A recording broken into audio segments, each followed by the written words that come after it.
نحمده ونصلي على رسوله الكريم اما بعد فاعوذ بالله من الشيطان الرجيم بسم الله الرحمن الرحيم رب اشرح لي صدري ويسر لي امري واحلل عقدة من لساني يفقهوا قولي. احتیاج السنت لفهم القرآن، قرآن سمجھنے کے لیے سنت کی ضرورت. سنت کے بغیر صرف قرآن پاک سے تمام شرعی مسائل معلوم کرنا ممکن نہیں. سنت میں بیان کیے گئے احکامات قرآن مجید کے احکامات کی طرح واجب الاتباع ہیں.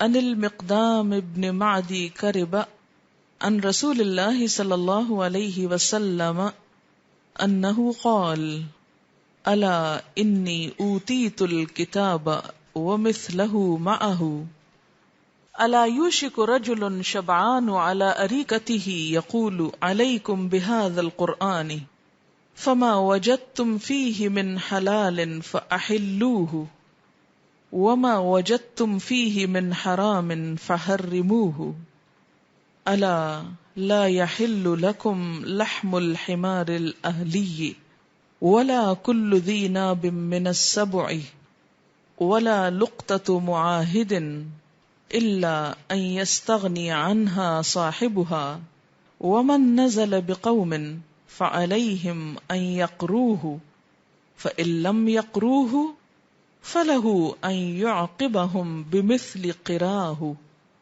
رواہ ابو داؤد. آپ نے کچھ الفاظ سے معنی نکالنے کی کوشش کی خود سے.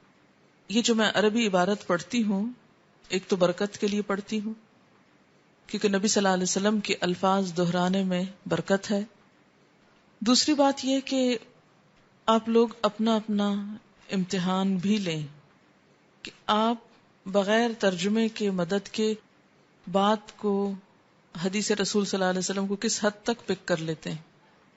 اور تیسری بات یہ ہے کہ جب ہم عربی میں عبارت پڑھتے ہیں تو یقین کی کیفیت بڑھتی ہے بنسبت صرف اردو ٹرانسلیشن کے. تو یہ تین مقاصد ہیں عربی میں پڑھنے کے. حضرت مقدام بن معدی کرب سے روایت ہے کہ رسول اللہ صلی اللہ علیہ وسلم نے فرمایا لوگو یاد رکھو الا انی اوتیت الکتاب کہ قرآن ہی کی طرح ایک اور چیز مجھے اللہ کی طرف سے دی گئی ہے جس کا ذکر قرآن پاک میں بھی آپ پڑھ چکے ہیں. یعلمہم الکتاب والحکمت. اگر حکمت ہی کتاب ہوتی تو دو لفظ بول کے بیچ میں واو لگانے کی ضرورت نہیں تھی. اس کے لیے کیا ہوتا کہ حکمت والی کتاب یعلمہم الکتاب الحکیم کہا جاتا. صفت موصوف آتی. ایکسپریشن سمجھ رہے ہیں نا؟ الکتاب والحکمت جس کا معنی کیا ہے؟ کتاب کی تعلیم دیتے ہیں جس سے مراد قرآن پاک ہے. والحکمت اور حکمت کی تعلیم دیتے ہیں. وہ حکمت کیا ہے؟ اس حدیث کے الفاظ میں اوتیت الکتاب ومثلہ یعنی کتاب اور اس جیسی ایک اور چیز معہ اس کے ساتھ ہی، یعنی اس قرآن کو سمجھنے کے لیے جو قرآن کے اندر نہیں اس کے علاوہ ہے. الا یوشکو خبردار قریب ہے کہ رجل شبعان ایک پیٹ بھرا آدمی، پیٹ بھرا شخص. ایک وقت آئے گا کہ ایک پیٹ بھرا شخص اپنی مسند پر تکیہ لگائے بیٹھا ہوگا، یعنی آرام دہ ماحول میں ریلیکسڈ، اور کہے گا لوگو تمہارے لیے یہ قرآن ہی کافی ہے. اس شخص کی ڈسکرپشن کیوں دی گئی ہے؟ پیٹ بھرا اور مسند پہ تکیہ لگائے ہوئے. یہ کس شخص کی تصویر ذہن میں لاتا ہے؟ سہل پسند، متکبر، خواہشات پرست. کیونکہ پیٹ بھرا ہے اور تکیہ لگا کے ٹیک لگا کے بیٹھا ہے. کسی طالب علم کا یا کسی محنت کرنے والے شخص کا یہ سٹائل نہیں ہوتا. تو سہل پسندی ہے اس میں نمبر ایک تو، اور نمبر دو یہ کہ کیجول رویہ، اور نمبر تین تکبر بھی جھلکتا ہے کہ آپ اگر کسی سے بات کر رہے ہیں اور واقعی کام کی بات ہے تو پھر آپ کا انداز کیا ہونا چاہیے کہ سیدھے ہو کے الرٹ ہو کے بیٹھیں اور بات کریں. اگر آپ بات کرتے ہوئے مثلاً کسی اور کی کیا میں اپنی ہی مثال دیتی ہوں کہ میں اپنی اگر پوزیشن یوں کر لوں، اس سے کیا ظاہر ہوتا ہے؟ یعنی پرواہ نہیں مجھے کسی چیز کی، تکبر بھی، سہل پسندی بھی، یعنی یہ تعلیم دینے کا اور کسی کو کچھ بتانے کا انداز نہیں. علم کے لیے وقار، سکینت، انداز، توجہ، سنجیدگی، یہ سب کچھ ضروری ہوتا ہے. فرمایا ایک شخص پیٹ بھرا مسند پہ تکیہ لگائے بیٹھا ہوگا، یعنی آپ نے پیشن گوئی کی آنے والے ایک زمانے کی، اور کہے گا لوگو تمہارے لیے یہ قرآن ہی کافی ہے، اس میں جو چیز حلال ہے بس وہی حلال ہے، اور جو چیز حرام ہے بس وہی حرام ہے، حالانکہ جو کچھ اللہ کے رسول نے حرام کیا ہے وہ ایسے ہی حرام ہے جیسے اللہ تعالیٰ نے حرام کیا ہے. سنو گھریلو گدھا بھی تمہارے لیے حلال نہیں. پھر آپ نے چند حلال حرام کی چیزیں بتائیں، حالانکہ قرآن میں اس کی حرمت کا کہیں ذکر نہیں. اگر خالی قرآن ہی کافی ہوتا تو صرف بکرا اور بھیڑ کیوں کھاتے ہیں، گدھے بھی کاٹ کے کھاتے؟ نہ ہی وہ درندے جن کی کچلیاں یعنی نوکیلے دانت جن سے وہ شکار کرتے ہیں، وہ جانور بھی حلال نہیں، جیسے شیر، چیتا وغیرہ. نہ ہی کسی ذمی کی گری پڑی چیز. ذمی کون ہوتا ہے؟ جن سے جزیہ لیا جاتا ہے اور جن کی ذمہ داری اسلامی حکومت اٹھاتی ہے، جو اہل کتاب میں سے ہوتے ہیں، یعنی ان کی گری پڑی چیز حلال نہیں. کوئی یہ نہ سمجھے کہ یہ تو کسی کرسچن کی چیز گری ہے، اس لیے اگر میں اس کو لے بھی لوں اور اس کو دوں نہ تو کوئی بات نہیں. اچھا، یہاں سے یہ بات بھی یاد رکھیں کہ بعض لوگ ایسے ممالک میں جاتے ہیں جہاں پر مثلا جیوز یا کرسچنز کی شاپس ہوتی، تو وہ وہاں جا کر چیزیں اٹھا لیتے ہیں، چرا لیتے ہیں، اور اگر ان سے کوئی پوچھے تو کیا کہتے ہیں کہ یہ تو جیوز ہیں، ان کو تو نقصان پہنچانا ہی چاہیے، اور یہ کرسچنز ہیں، ان کی چیزیں تو چرانی چاہیے، یہ ہمارے دین کے دشمن ہیں. تو یہ اللہ نے آپ کو حق نہیں دیا، اور نہ ہی یہ کوئی دین کا حصہ ہے، اور اس کا کوئی جواز نہیں ہے ہمارے پاس. فرمایا کسی ذمی کی گری پڑی چیز کسی کے لیے حلال نہیں، ہاں البتہ اگر اس کے مالک کو اس کی ضرورت ہی نہ ہو تو پھر جائز ہے. مثلا آپ نے دیکھا ہوگا کہ وہاں پر بعض اوقات لوگ اپنے گھر کا سامان اٹھا کے باہر پھینک دیتے ہیں، ان کو خود ضرورت نہیں تو جس کا دل چاہے اٹھا کے پھر لے جائے، وہ حلال ہے. لیکن اگر کوئی آگے آگے جا رہا ہے اور اس کے بیگ سے کچھ گر گیا ہے اور آپ چپکے سے پیچھے اٹھا لیں اور اس کو نہ بتائیں تو یہ حرام ہوگا. ان ابی رافع ان النبی صلی اللہ علیہ وسلم قال لا الفین احدکم متکئا علی اریکتہ یأتیہ الامر من امری مما امرت به او نہیت عنہ فیقول لا ندری ما وجدنا فی کتاب اللہ اتبعناہ. رواہ ابو داود.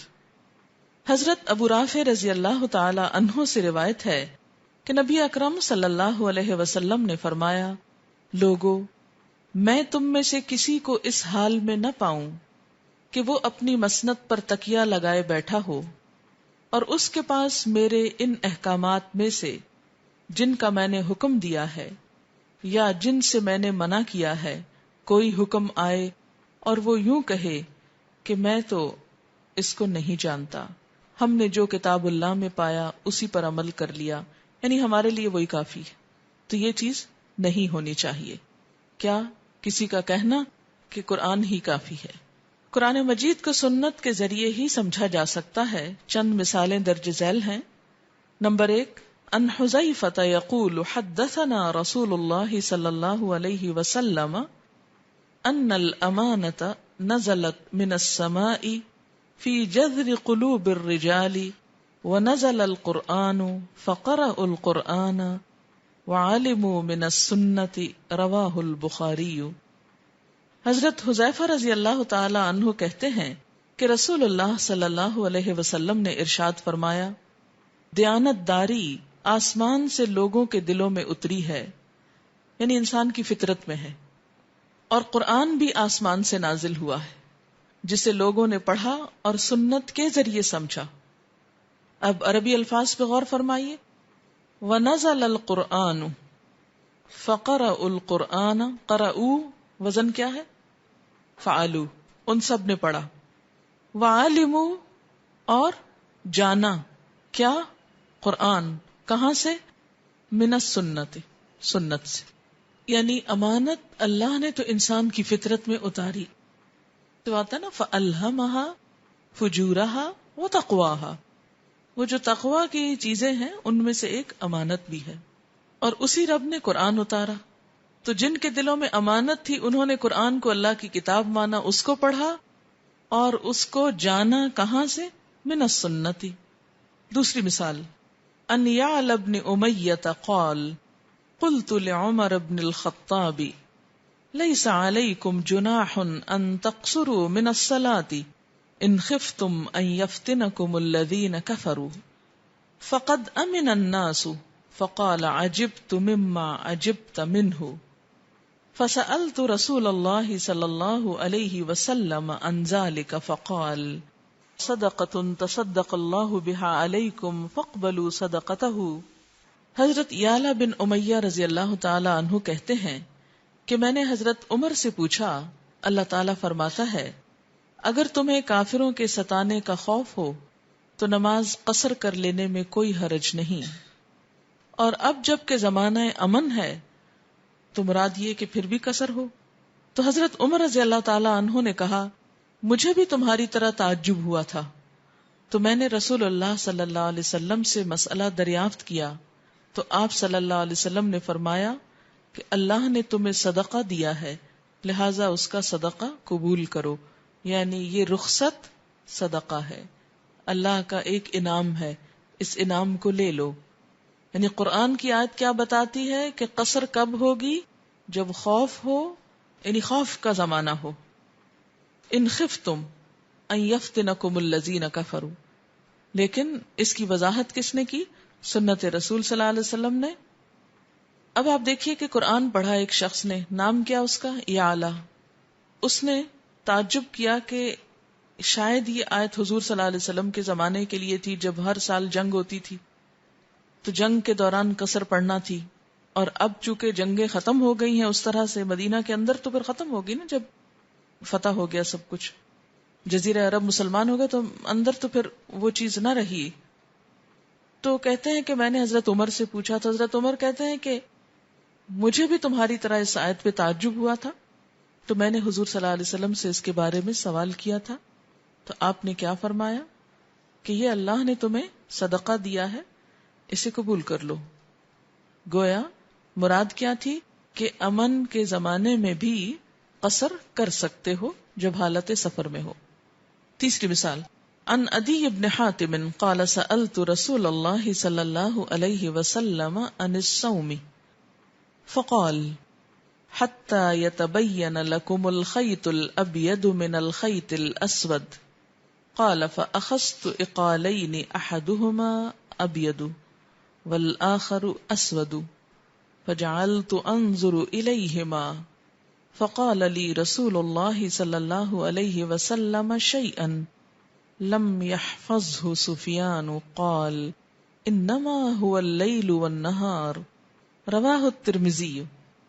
حضرت عدی بن حاتم کہتے ہیں میں نے رسول اللہ صلی اللہ علیہ وسلم سے روزے کے بارے میں سوال کیا تو آپ صلی اللہ علیہ وسلم نے فرمایا سحری اس وقت تک کھاؤ پیو جب تک سفید دھاری سیاہ دھاری سے الگ نظر نہ آئے. یہ قرآن کی آیت ہے نا، حتی یتبین لکم الخیط الابیض من الخیط الاسود، دوسرے پارے کی آیت ہے. چنانچہ میں نے دو ڈوریاں لیں. دو ڈوریاں، ڈوری کس کو کہتے ہیں؟ دھاگے کو. ان میں سے ایک سفید دوسری سیاہ تھی اور رات بھر دونوں کی طرف دیکھتا رہا کہ اب ان میں تبین کب ہوتا ہے. تبین کیا ہے؟ فرق کب پتا چلتا ہے اندھیرے میں. میں نے یہ صورتحال رسول اللہ صلی اللہ علیہ وسلم کو بتائی تو آپ نے مجھ سے کوئی ایسی بات کہی جو سفیان کو یاد نہ رہی. پھر فرمایا اس سے مراد رات اور دن ہے.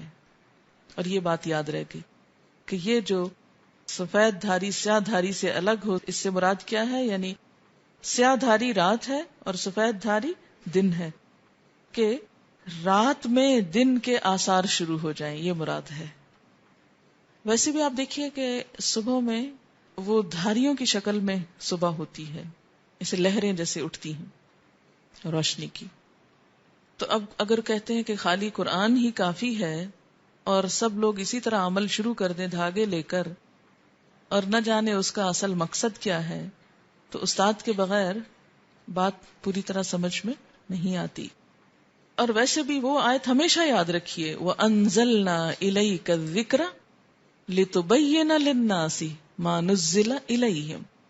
ہم نے آپ کی طرف یہ ذکر اس لیے نازل کیا ہے تاکہ آپ لوگوں کو واضح کریں کہ ان کی طرف کیا اتارا گیا ہے. لی تبینہ کا کام پھر کون کرے گا اگر حضور صلی اللہ علیہ وسلم کو ہم بیچ میں سے نکال دیتے ہیں؟ پھر تو قرآن پر بھی آپ عمل نہیں کر رہے.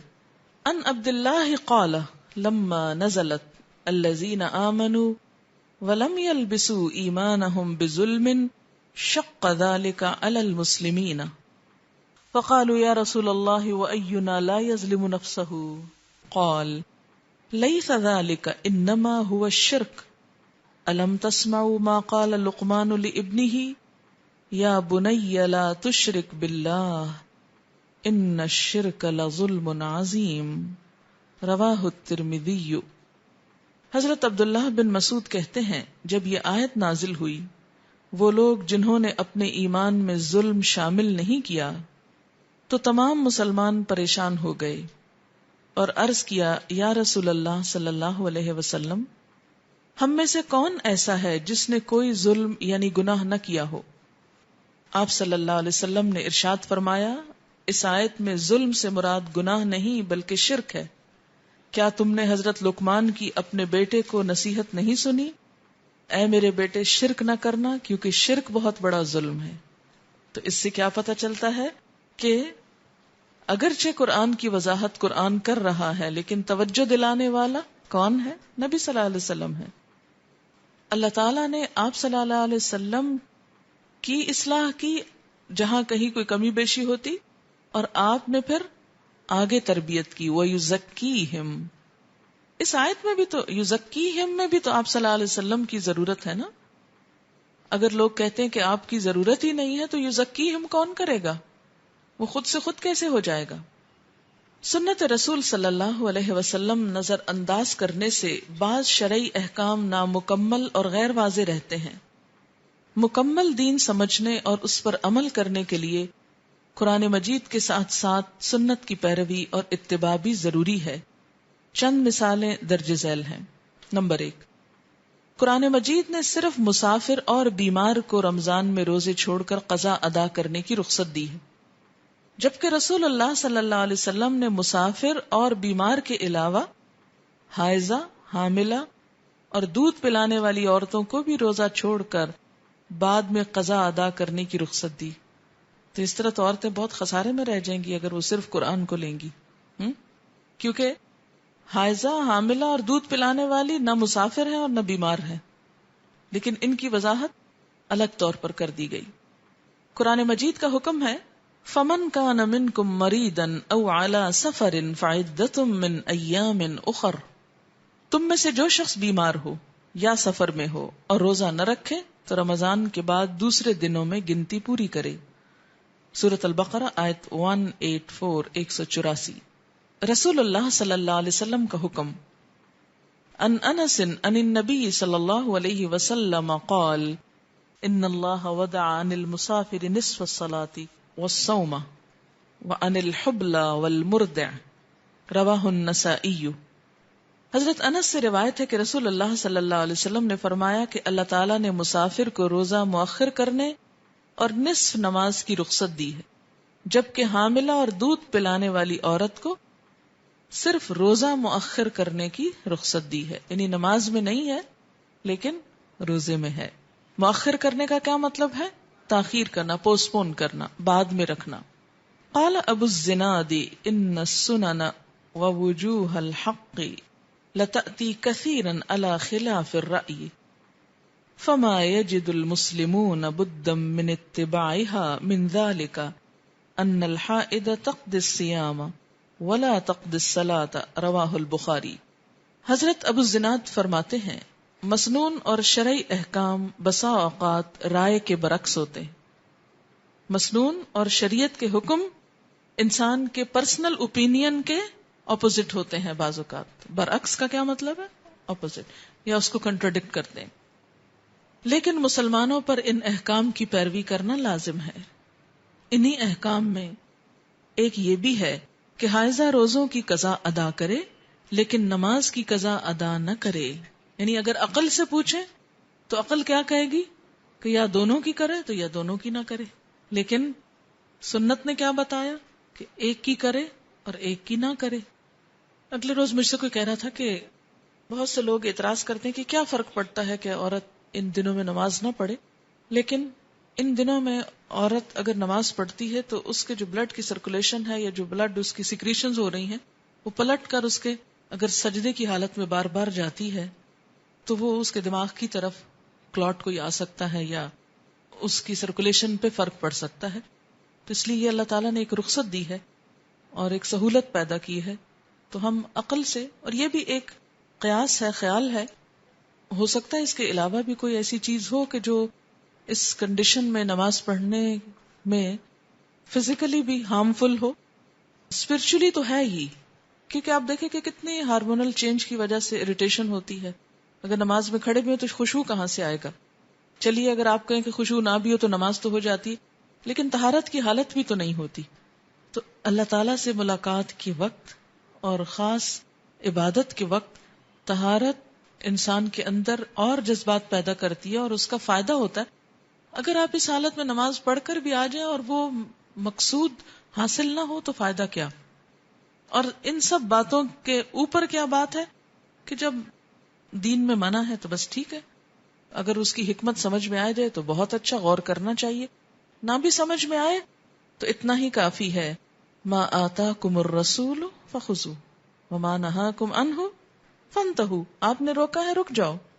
دوسری مثال, قرآن مجید نے زانی مرد اور زانی عورت دونوں کو 100 کوڑے مارنے کا حکم دیا ہے, جبکہ رسول اللہ صلی اللہ علیہ وسلم نے غیر شادی شدہ مرد اور عورت کو 100 کوڑے مارنے کا حکم دیا. یعنی قرآن میں یہ نہیں لکھا ہوا کہ وہ عورت یا مرد شادی شدہ ہیں یا نہیں ہیں, اور شادی شدہ مرد اور عورت کو سنسار کرنے کی سزا دی ہے. قرآن مجید کا حکم الزانیۃ والزانی فاجلدوا کل واحد منہما 100 جلدہ ولا تأخذکم بہما رأفۃ فی دین اللہ ان کنتم تؤمنون باللہ والیوم الآخر. زانیہ عورت اور زانی مرد دونوں میں سے ہر ایک کو 100 کوڑے مارو, اور اللہ کے دین کو نافذ کرنے کے معاملے میں تم کو ترس نہ آئے اگر تم اللہ اور یوم آخرت پر ایمان رکھتے ہو. سورۃ نور آیت نمبر 2. نبی صلی اللہ علیہ وسلم کا حکم.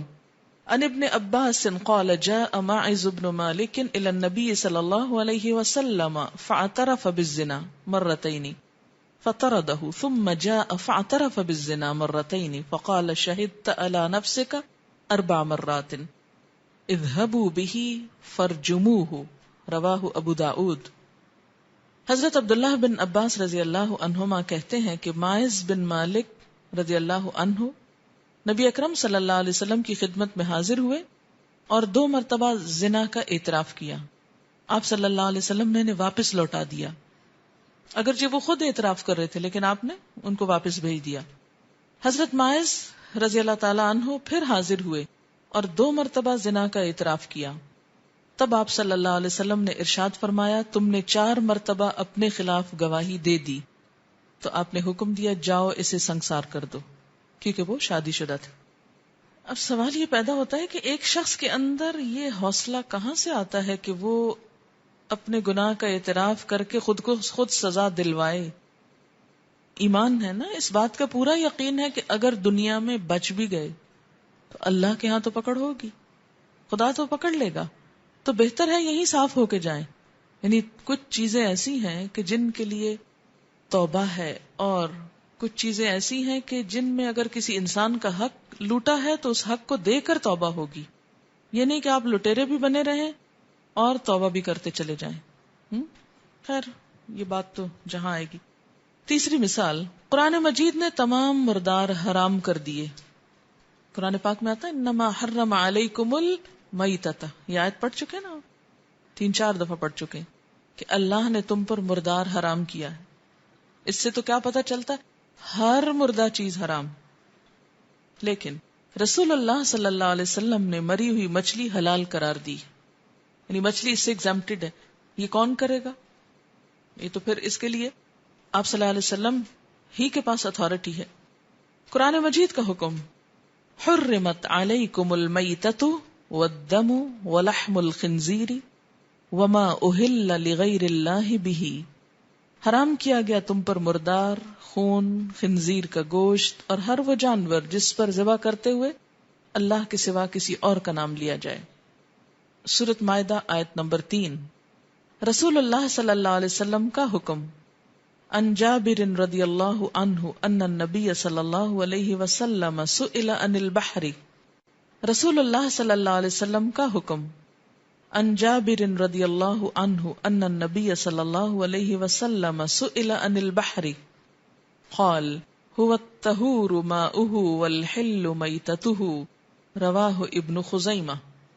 حضرت جابر رضی اللہ عنہ سے روایت ہے کہ نبی اکرم صلی اللہ علیہ وسلم سے سمندر کے بارے میں سوال کیا گیا تو آپ نے فرمایا سمندر کا پانی پاک ہے اور اس کا مردار یعنی مچھلی حلال ہے.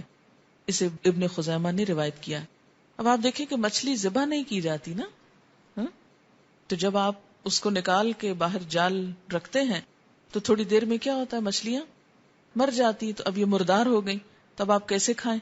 اب کریں ذبح اس کو. لیکن قرآن میں اس کی وضاحت نہیں آئی. اور اسی طرح یہ ہے کہ اگر مچھلی خود سے نکل کے کنارے پہ پہلے سے مر چکی ہے آپ کے پکڑنے سے پہلے، تو آپ کیا کر سکتے ہیں؟ وہ بھی کھا سکتے ہیں. بعض اوقات لہروں میں مچھلیاں آ جاتی ہیں اور واپس پانی چلا جاتا ہے، وہ وہیں رک جاتی ہیں، کوئی اور گزر رہا ہوتا ہے، وہ تھوڑی بہت تڑپ رہی تھی یا تڑپ چکی ہوتی ہے تو آپ اٹھا لیتے ہیں، تو کوئی حرج نہیں. اب آپ دیکھیے کہ اگر یہ اجازت نہ دی جاتی تو کیا ہوتا ہے، یہ سب کچھ ویسٹ ہو جاتا. اسی طرح وہ لشکر کا قصہ بھی آپ کو یاد ہوگا کہ صحابہ کرام ایک مہم پر تھے، کھانے کو اور کچھ نہیں تھا، تو ایک بہت بڑی مچھلی ملی جسے لشکر نے 18 دن تک کھایا اور وہ آلریڈی مر چکی تھی. چوتھی مثال، قرآن مجید نے مردوں اور عورتوں کے لیے ہر طرح کی زینت کو جائز اور حلال قرار دیا ہے، جبکہ رسول اللہ صلی اللہ علیہ وسلم نے مردوں کے لیے سونا اور ریشم پہننا حرام قرار دیا ہے. قرآن مجید کا حکم، قل من حرم زینت اللہ التی اخرج لعبادہ والطیبات من الرزق. اے محمد صلی اللہ علیہ وسلم ان سے کہیے کس نے رزق کی پاکیزہ چیزوں کو اور اللہ کی اس زینت کو حرام قرار دیا جسے اللہ نے اپنے بندوں کے لیے نکالا ہے. سورۃ اعراف آیت نمبر 32.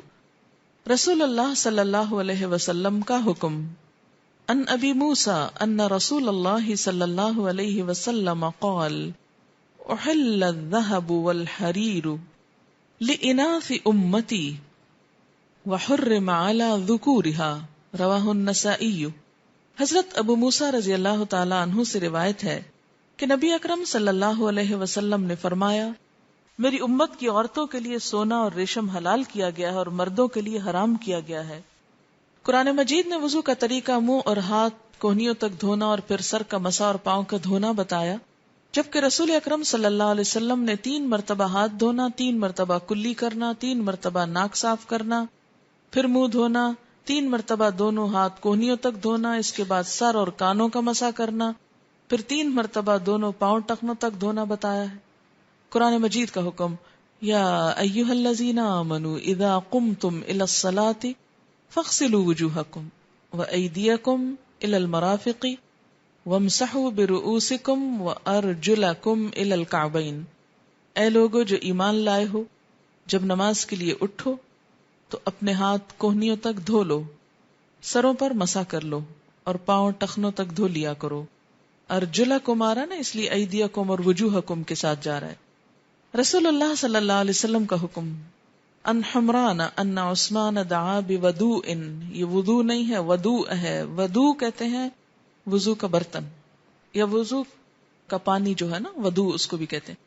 فافرغ علی یدیہ من انائہ فغسلہما 3 مرات ثم ادخل یمینہ فی الاناء ثم تمضمض واستنشق واستنثر ثم غسل وجهه 3 ويديه إلى المرفقين 3 ثم مسح برأسه ثم غسل كل رجل 3 ثم قال رأيت النبي صلی اللہ علیہ وسلم يتودأ نحو وضوئي هذا متفق علیہ. حضرت حمران سے روایت ہے کہ حضرت عثمان نے وضو کے لیے پانی منگوایا اور برتن سے دونوں ہاتھوں پر پانی ڈالا اور دونوں ہاتھوں کو 3 بار دھویا، پھر اپنا ہاتھ برتن میں ڈالا، کلی کی، ناک صاف کی اور اس میں پانی ڈالا، پھر اپنا چہرہ 3 مرتبہ دھویا اور کوہنیوں تک بازو 3 مرتبہ دھوئے، پھر سر کا مسح کیا، پھر 3 مرتبہ دونوں پاؤں دھوئے، پھر فرمایا میں نے نبی اکرم صلی اللہ علیہ وسلم کو اسی وضو کی طرح وضو کرتے دیکھا ہے. اسے بخاری اور مسلم نے روایت کیا ہے. اچھا، اس میں صرف ایک ہی چھوٹی سی حدیث ہم یاد کر لیتے ہیں. میں چاہوں گی کہ اس حدیث کو کل آپ گروپ ٹائم پر ریڈ کر کے سنائیں تاکہ آپ کو احادیث پروناؤنس کرنی بھی آئیں.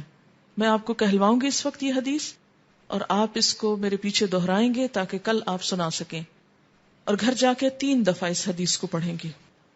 قال رسول اللہ صلی اللہ علیہ وسلم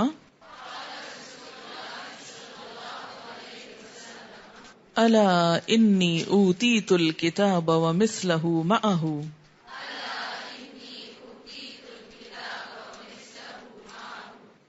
یہ جو آپ صلی اللہ علیہ وسلم نے فرمایا تھا نا کہ تم میں سے ایک شخص پیٹ بھرے تکیہ لگائے بیٹھا، یہ نہ کہے کہ صرف قرآن ہی کافی ہے.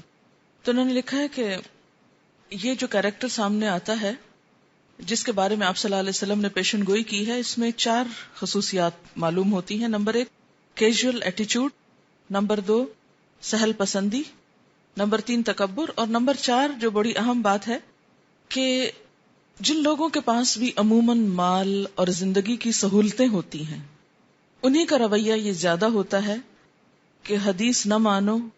کیوں؟ کیونکہ اس سے انہیں اپنی زندگی مشکل میں نظر آتی. اب آپ دیکھیے کہ جب مال بہت ہے تو اس کا عموماً اظہار کس طرح ہوتا ہے، اس میں پھر ضرورت سے آگے بڑھ کر ہم کس پہ آ جاتے ہیں، کس کے ہاتھوں ٹریپ ہو جاتے ہیں؟ ڈیزائنرز. اچھا، پھر انسان صرف چیز نہیں خریدتا، یہ صرف چیز رکھتا نہیں بلکہ پھر اس میں کیا چاہیے ہوتا ہے اس کو. مثلا کھانے پینے کے انداز ہی بدل جاتے ہیں نا. اب آپ کو چوری کانٹا چاہیے، ایک غریب شخص جس کے پاس پیسے نہیں وہ چوری کانٹا تو خرید ہی نہیں سکتا، اس نے تو ہاتھ سے ہی کھانا ہے. تو اس کے لیے بایاں ہاتھ چھوڑ کے دائیں سے کھانا اتنا مسئلہ نہیں ہے. لیکن اب اگر ایک شخص چوری کانٹے سے کھانا چاہ رہا ہے تو اس کے لیے کیا ہوگا؟ اس کو پھر دائیں ہاتھ سے کھانا بھی کچھ اچھا نہیں لگے گا، اس کو اس کے پورے پروٹوکول کے ساتھ کھانے کی ضرورت ہے، اور وہ سنت پر عمل کیسے کر سکتا ہے؟ تو جب انسان کے پاس عموماً، سب کے لیے نہیں یہ بات کہی جا رہی، ہر جگہ پر ایکسیپشنل کیسز ہوتے ہیں. حضرت زبیر بن عوام کے بارے میں آپ کو معلوم ہے کہ جب فوت ہوئے تھے تو 6.5 کروڑ کی پراپرٹی چھوڑ کے فوت ہوئے تھے. صحابی تھے، صحابہ کے پاس بھی بہت مال تھا، لیکن کبھی ان کے اندر اس مال کا تکبر نہیں آیا، نہ ہی کبھی انہوں نے اس کو ریاکاری کا ذریعہ بنایا، اور نہ ہی دین کے خلاف استعمال کرنے چاہا. سرکشی نہیں آئی اس مال کی وجہ سے. حتیٰ کہ ان کے بارے میں یہ آتا کہ اتنی پراپرٹی ہونے کے باوجود بھی جب یہ فوت ہوئے تو مقروض تھے. پتہ کیوں؟ ہوتا یہ تھا کہ چونکہ مالدار تھے، ہر ایک آتا تھا، کوئی کہتا میری مدد کر دو، کوئی کہتا میرے امانت رکھ لو، تو یہ کسی کو خالی ہاتھ نہیں لوٹا سکتے تھے. تو ان کے اپنے پاس نہیں ہوتا تھا تو یہ کیا کرتے، یعنی بعض اوقات یہ ہوتا ہے نا کہ ایک شخص کے گھر تو بہت بڑا لیکن ہو سکتا ہے آپ اس سے کیش لینے کے لیے گئے اور وہ اس کیش ان ہینڈ نہ ہو، تو وہ کیا کرے کہ آپ کو خالی لوٹانے کی بجائے کسی سے یہ کہے کہ اتنے پیسے دے دو، اور وہ اس سے لے کر دوسرے کو دے دے. اور اس طرح حساب کتاب جیسے عام طور پہ گھروں میں چلتا رہتا ہے، آپ کے پاس کتنا کچھ بھی ہو، لین دین ہوتا رہتا ہے. بعض اوقات یہ ہوتا تھا کہ جب کوئی انہیں یہ کہتا کہ آپ میرا مال بھی اپنے بزنس میں انویسٹ کر لیں، شریک کر لیں، تو یہ انہیں کہتے کہ معلوم نہیں اس میں نفع ہو یا نقصان ہو، تم اس طرح کرو کہ وہ مال مجھ کو قرض دے دو، میں اسے اپنے اوپر قرض سمجھتا ہوں، اور تاکہ میں تمہیں وہ پورا لوٹا سکوں. آپ دیکھیں نا کہ جب آپ شراکت کرتے ہیں تو بعض اوقات کیا ہوتا ہے، نقصان بھی ہو جاتا ہے. تو اس طرح انہوں نے کچھ لوگوں کا مال اپنے اس میں شریک کیا ہوا تھا اور ان کی ضرورت پوری کرتے رہتے تھے، اور جب وفات ہوئے تو بہت سا قرض تھا، حالانکہ بہت امیر انسان تھے. تو آپ دیکھیں کہ اتنا کچھ ہونے کے باوجود بھی عاجزی دیکھیں اور سٹیٹس دیکھیں. مقروض، سٹیٹس کیا؟ مقروض. کسی بینک کے آبویسلی نہیں تھے، کسی اور ایسے ادارے کے نہیں تھے، کسی ربا کے ساتھ مقروض نہیں تھے، لیکن ایک نیکی کے ساتھ. اور سرکشی تو نام کو نہیں، اکثر لوگ ان کو مالدار صحابی کے نام سے جانتے بھی نہیں ہیں. تو ہوتا یہ ہے کہ آپ صلی اللہ علیہ وسلم نے مال کو جو فتنہ کہا، تو عموماً یہ ہوتا ہے کہ جب مال آنے لگتا ہے نا تو سرکشی آنے لگتی. سرکشی آتی ہے تو اللہ کی نافرمانی آسان ہونے لگتی. سب سے پہلے انسان کیا سمجھتا ہے کہ دین کے جو اصول طور طریقے ہوتے ہیں ان کو پرانے وقتوں کی کہانیاں سمجھ کر اپنے سے اتار پھینکتا ہے کہ یہ شاید ایسی روایتیں ہم نے اپنے اوپر باندھ رکھی ہیں، اب ہمارے پاس اتنا کچھ ہے کہ ہم ان روایتوں کو توڑ کر جی سکتے ہیں. ان بیسک احکام میں لوگ لوپ ہولز تلاش کرنے لگتے ہیں. یہ کردار ایسے شخص کا ہے جس کے پاس دنیا کا بہت عیش آرام ہے اور وہ جانتا ہے کہ حدیث ماننے سے مزید احکام ماننے پڑ جائیں گے. اور آج کے دور میں بھی لوگوں کی حدیث کے انکار کی ایک بہت بنیادی وجہ یہ ہے کہ وہ بہت زیادہ اسلام کے مطابق نہیں جینا چاہتے، کچھ اپنی مرضی کے مطابق بھی جینا چاہتے ہیں. کیونکہ جب آپ سنت کا اتباع شروع کرتے ہیں تو پھر بہت سی چیزیں آپ کو اپنی خواہش کے خلاف کرنی پڑتی ہیں، جبکہ آپ کا اپنا کیا دل چاہتا ہے. مثلا کچھ لوگوں کو الٹا سونے کی عادت ہوتی ہے، بالکل الٹا سوتے، منع کیا گیا نا، اس کو اہل جہنم کے سونے سے تشبیہ دی گئی، ناپسند ہے، ناپسند کیا گیا بالکل الٹا سونا. اچھا عام طور پہ تو آپ کسی کو نہیں دیکھتے کہ کوئی کیسے سو رہا ہے، کیسے. یہ الگ بات ہے کہ سوتے میں کوئی الٹا ہو جائے تو پتہ نہیں چلتا انسان کو. پسندیدہ کیا ہے؟ رائٹ سائڈ پہ، اور اگر رائٹ تھک جائے تو لیفٹ پہ بھی آپ لیٹ سکتے ہیں. لیکن اگر آپ کسی الٹا سونے والے کو منع کریں کہ یہ پسند نہیں کیا گیا تو وہ آگے سے کیا کہے گا؟ میں کیا کروں، مجھے عادت ہے، مجھے نیند ہی نہیں آتی سیدھے، میں نہیں رائٹ سائڈ پہ سو سکتا. حالانکہ آپ نے سونے کا طریقہ کیا بتایا ہے کہ دائیں سائڈ پہ دایاں ہاتھ اس کے نیچے رکھ کر اور آیت الکرسی پڑھ کر. ہم اس سنت پر اگر عمل کریں تو ہم کو کچھ پابندیاں لگتی ہیں نا، تو ہمارا نفس وہ پابندیاں نہیں لینا چاہتا. کیا چاہتا ہے؟ عیش کرو. اب آپ دیکھیے کہ ایک شخص سنت کے مطابق سوتا ہے رات بھر عبادت کی حالت میں، صبح اٹھے گا تو اجر میں اضافہ ہے نا. یہ الگ بات ہے کہ جب سونے کے بعد وہ الٹا ہوا یا الٹا ہوا، کہاں گیا کہاں نہیں، وہ تو پھر ہوش نہیں رہتی انسان کو. لیکن اس کی نیت اور اس کے ابتدائی طریقے کا جو اجر ہے پوری رات اس کے ساتھ گیا، یہ چیز دوسرے کو نصیب نہیں ہوئی. اچھا اس کے علاوہ بھی آپ دیکھیں، کچھ عرصہ پہلے مجھے کسی نے بتایا تھا، یہ زبانی روایت ہے، I don't know کس حد تک سچ ہے کس حد تک نہیں، کہ جو لوگ بہت زیادہ لیفٹ سائڈ پہ سوتے ہیں وہ بلڈ پریشر کے مریض ہو جاتے ہیں، کیونکہ وہ ہارٹ کے اوپر بوجھ پڑتا رہتا ہے اور پھر وہ صحیح طور پہ پمپ نہیں کر سکتا. اور اس کی حقیقت کیا یہ اللہ ہی جانتا ہے، لیکن بظاہر لگتا ہے کہ یہ درستی ہوگا. اب اگر کوئی ڈاکٹر ہمیں بتاتا ہے کہ الٹا سونے کا یا لیفٹ سائڈ پہ سونے کا یہ نقصان ہے تو ہم کہیں گے ہاں واقعی ہم کو اپنی عادت بدل لینی چاہیے. لیکن جب اللہ کے رسول صلی اللہ علیہ وسلم ایک بات کہتے ہیں تو ہم مصیبت میں پڑ جاتے ہیں. اللہ تعالیٰ قرآن پاک میں کیا فرماتے ہیں؟ یا ایھا الذین آمنوا استجیبوا للہ وللرسول اذا دعاکم لما یحییکم، کہ اے لوگو جو ایمان لائے ہو، اللہ اور اس کے رسول کی پکار پہ لبیک کہو جب وہ تمہیں اس چیز کے لیے بلاتے ہیں جو تم کو زندگی دیتی ہے، تمہیں زندہ کرنے والی چیز ہے. تو زندگی دیتی ہے سے مراد کیا ہے کہ سنت پر عمل کرنا صحت، قوت، طاقت، نشاط کا سبب بھی ہے. بعض اوقات ہم ایک چیز میں پریشان ہوتے ہم کو سمجھ میں نہیں آتا کہ ہماری زندگی میں یہ چیز کیوں ہے. جب اس کا روٹ کاز دیکھتے ہیں تو پتہ چلتا ہے کہ ہم کہیں بہت بنیادی سنت کی خلاف ورزی کر رہے ہوتے ہیں. مثلا ایک مسواک کرنا ہی ہے. بچپن میں جب بڑوں کو دیکھا تو کہتے یہ تو منہ زخمی ہو جائے گا، یہ کیا کرتے ہیں، کبھی دل نہیں مانا تھا، نہ کبھی کیا. کیونکہ جب سے خود سنت کو پڑھا، اور پڑھنے سے بھی مجھے اتنا اثر نہیں ہوا جتنا پھر میں نے جب پڑھایا. فرسٹ ٹائم میں نے مسواک کے بارے میں احادیث پڑھائی تو پھر الحمدللہ اس کے بعد نہیں چھوٹا. برش بھی ہے لیکن مسواک ضرور لازم. پہلے میں ہمیشہ بہانہ کرتی تھی مجھ سے نہیں بنتا، مجھے بنانا ہی نہیں آتا. ہم میں سے اکثر لوگ یہ کہتے ہیں نا ہم سے نہیں بنتا، ہمیں طریقہ ہی نہیں پتا. تو آپ دیکھیے کہ کسی بھی چیز کا جب طریقہ نہیں پتا ہوتا تو ہم سیکھتے ہیں نا. اچھا، مجھے اس میں فائدہ اس چیز نے بھی دیا کہ مجھے اکثر الرجی کا اٹیک ہوتا تھا اور میں 8 دن کلاس نہیں لے پاتی تھی. تو مجھے کسی نے بتایا کہ مسواک جو ہے اگر زبان پر کیا جائے اور تھوڑا سا تھروٹ تک لے جایا جائے، کیونکہ سنت ہے یہ بھی. یہ حدیث میں نے خود پڑھائی تھی، بخاری میں تھی شاید، کہ نبی صلی اللہ علیہ وسلم جب مسواک کرتے تھے تو اور کی آواز آتی تھی. اور کب ہوتا ہے؟ جب انسان وامٹ کرتا ہے نا. اور یہ کب آتی ہے؟ جب آپ تھروٹ کو ہلکا ہلکا مساج کریں اس کے ساتھ. اچھا، جب تھروٹ سے یا گلے کے قریب قریب آپ ہلکا ہلکا مساج اس پہ کرتے ہیں نا، تو ایک تو وہ ٹکلنگ ہوتی ہے، دوسرا یہ ہے کہ ایک دم آپ کے پورے جو لگتا ہے جیسے بلڈ سرکولیشن تیز ہو گئی. پھر یہ کہ گلینڈز بہت ایکٹیو ہو جاتے ہیں. مجھے خود ایک عرصہ تھائرائیڈ کا پرابلم ہو گیا. دوا کھانے کے معاملے میں کچھ بہت اچھی نہیں ہوں، اور مجھے ہمیشہ لگتا ہے کہ دوا کھانا ایک زیادتی ہے اپنے جسم کے ساتھ، کہ مزید کچھ اور ایڈ ان کر رہے ہیں آپ اپنے بلڈ میں. انہی دنوں میں یہ احادیث پڑھا رہی تھی تو اس میں کسی اسٹوڈنٹ نے مجھے یہ لا کر دیا ایسے ہی بائی دا وے کہ اگر ہم تھروٹ میں تھوڑا سا مسواک کے ساتھ مساج کرتے ہیں تو یہ تھائرائیڈ کو بہت فائدہ دیتا ہے. اور آپ یقین کیجئے کہ میں نے بغیر کسی دوا کے جب دوبارہ ٹیسٹ کرایا صرف اس نسخے کو استعمال کر کے تو بالکل درست تھا.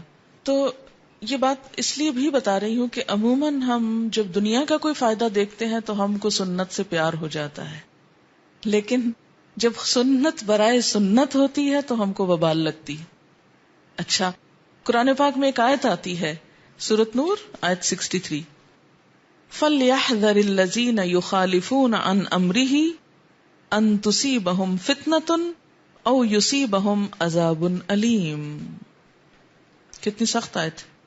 رسول اللہ صلی اللہ علیہ وسلم کے حکم کی خلاف ورزی کرنے والوں کو ڈرنا چاہیے کہ وہ کسی فتنے میں گرفتار نہ ہو جائیں، یعنی کسی مصیبت میں نہ پڑ جائیں، کوئی آزمائش نہ ان پہ آ جائے.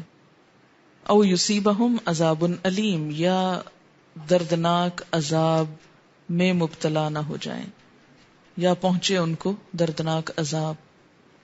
ایک تو یہ ہے کہ آپ کی سنت کا پتہ چلا، سستی کے مارے نہیں کی، یہ ایک اور بات ہے، یہ ایک اور چیز ہے کہ نہیں کی. بس جیسے ہم انسانوں کی کمزوری ہے، ایک آیت پڑھتے ہیں، اس دن بڑا عمل ہوتا ہے، ہفتہ بھر رہتا ہے، پھر آہستہ سے بھول جاتے ہیں، پھر کوئی نئی چیز، یہ بھی اللہ تعالیٰ کو پتا، پھر کوئی نئی چیز ہم پڑھ لیتے ہیں، پھر اس پہ عمل شروع کر دیتے ہیں، پھر پیچھے سے ریپیٹ کرتے ہیں، پھر کچھ پرانی بھولی ہوئی چیزوں کو پھر یاد کر کے ساتھ شامل کر. It's very natural. اللہ تعالیٰ ہماری ان کمزوریوں کو بہت اچھی طرح جانتے ہیں، اسی لیے ہمیں دعا سکھائی نا، ربنا لا تؤاخذنا ان نسینا او اخطأنا. یہ نسینا ہمارے ساتھ لگا ہوا ہے، انسانوں کے بھولتے رہتے ہیں ہم. اس میں کوئی سرکشی نہیں، کوئی ہماری کوئی نخرے کی بات نہیں، کوئی روڈنس نہیں، کچھ نہیں، بس انسانی کمزوری، اور یہ اللہ کو پتا ہے. لیکن ایک رویہ کیا ہوتا ہے کہ انسانی کمزوری تو ہے، لیکن یہ سمجھنا کہ اس کا کیا فائدہ ہوگا، حجت بازی، یہ ایسی باتیں بنائی ہوئی ہیں، پتہ نہیں یہ سچی بھی ہیں کہ نہیں، اور ایسے ہی نسخے بتائے ہوئے ہیں. اچھا، یہ ادب احترام کے خلاف ہے ایک بات. اچھا، کسی بھی علم یا ادب کے بارے میں اس طرح کا روڈ اور تمسخر کا انداز نہیں اختیار کرنا چاہیے، کسی کی بھی بات سن کے، اور خاص طور پر رسول اللہ صلی اللہ علیہ وسلم کی سن کے. اور پھر وہ رویہ اختیار کرنا جو ایک دن پہلے آپ نے پڑھا تھا کہ ایک صحابی اپنے بیٹے کو ایک حدیث سنا رہے ہیں اور وہ جواب میں اس کے خلاف بات کر رہے ہیں. اسی طرح حیا کے بارے میں جو حدیث گزری ہے دوسری، اس میں کیا تھا کہ ایک صحابی ایک بات کر رہے ہیں جو حضور صلی اللہ علیہ وسلم سے کوٹ کر رہے ہیں، اور جواباً کوئی اور اس کی نفی کر رہا ہے، کسی اور کے قول کو لا کر نگیٹ کر رہا ہے اس کو انڈائریکٹلی. تو یہ کیا ہے؟ مخالفت. ہم عام لوگوں کی زندگیاں عموماً مخالفت میں نہیں گزرتی. وہ کیا ہوتا ہے؟ سستی، لا علمی، جہالت. یہ کمتر درجے کی خرابی ہے. جس خرابی پر یہاں سزا سنائی جا رہی ہے وہ کیا کہ ایک حکم پتہ چل جائے، پھر کسی اور کی بات، کسی اور کے قول، کسی اور کے حکم کو اس کے مقابلے میں زیادہ بہتر سمجھنا، اس پر عمل کرنا، اور سنت پر عمل نہ کرنا، اسے بیکورڈنس کی علامت سمجھنا. اسے حماقت سمجھنا، اسے پرانے وقتوں کی کہانیاں اور باتیں سمجھنا. ٹھیک ہے. ایک مومن کو مخالفت نہیں زیب دیتی، سستی کوتاہی اور بات ہے. اس کو دور کرتے رہنا چاہیے تاکہ ہمارے درجے بلند ہو سکیں. ہم شوق رکھتے ہیں کہ ہماری ملاقات ہو حضور صلی اللہ علیہ وسلم سے، آپ کے ہاتھوں حوض کوثر پہ پانی نصیب ہو، آپ ہماری شفاعت کریں، اور کام ہمارے سارے آپ کے خلاف. آپ ادھر جا رہے ہیں، ہم ادھر جا رہے ہیں، کیسے ملاقات ہوگی؟ آپ کو پتہ ہے کہ دین کا کام کرنے کے لیے اچھی صحت ضروری ہے، اور اگر ہم بہت لمبے عرصے تک اپنی صحت کے خلاف کام کرتے رہیں تو بالآخر ہم کچھ کر نہیں سکیں گے، ایکسٹرا کام نہیں کر سکیں گے. تو مسلمان کو اسٹرانگ ہونے کی ضرورت ہے. حدیث میں آتا ہے نا کہ المؤمن القوی خیر واحب الی اللہ من المؤمن الضعیف وفی کل خیر احرص علی ما ینفعک. قوی مومن اللہ کو زیادہ پیارا ہے ضعیف مومن سے. ایمان اور عمل، طاقت، ہر لحاظ سے اس میں فرق ہے. اور پھر آگے ہے احرص علی ما ینفعک، حرص رکھو ان چیزوں پر جو تجھ کو فائدہ دیں. وہ یاد ہے وہ واقعہ جس میں دو شخص کٹھے مسلمان ہوتے ہیں، ایک کی ڈیتھ پہلے ہو جاتی، دوسرے کی ایک ہفتہ بعد میں ہوتی. تو جو پہلے فوت ہوتا ہے اس کا درجہ نسبتاً کم ہے بعد میں فوت ہونے والے سے. تو بتایا یہ جاتا ہے کہ چونکہ اس کی ایک ہفتے کی نمازیں اور ذکر اور نیکیاں وہ ایڈ ان ہو کر اس کے درجے کو اوپر لے گئی. تو جب ہم بیمار رہتے ہیں، ہم نہ صحیح عبادت کر پاتے ہیں، نہ صحیح کام کر پاتے ہیں، چڑچڑاپن الگ ہوتا ہے اور بد اخلاقی الگ ہوتی ہے جو سارے اعمال کو صفر کرتی جاتی ہے. اس لیے اگر چند چھوٹی چھوٹی چیزیں ہم اپنی زندگی میں شامل کر لیں، اسی لیے وہ 3 کتابیں آپ کو صحت کی دی گئی تھی، ان کو وقتاً فوقتاً پڑھ کر انجوائے کیا کریں اور تھوڑا تھوڑا اس میں سے کچھ عمل کر لیں. سبحانک اللہم و بحمدک نشہد ان لا الہ الا انت نستغفرک و نتوب الیک. والسلام علیکم و رحمۃ اللہ وبرکاتہ.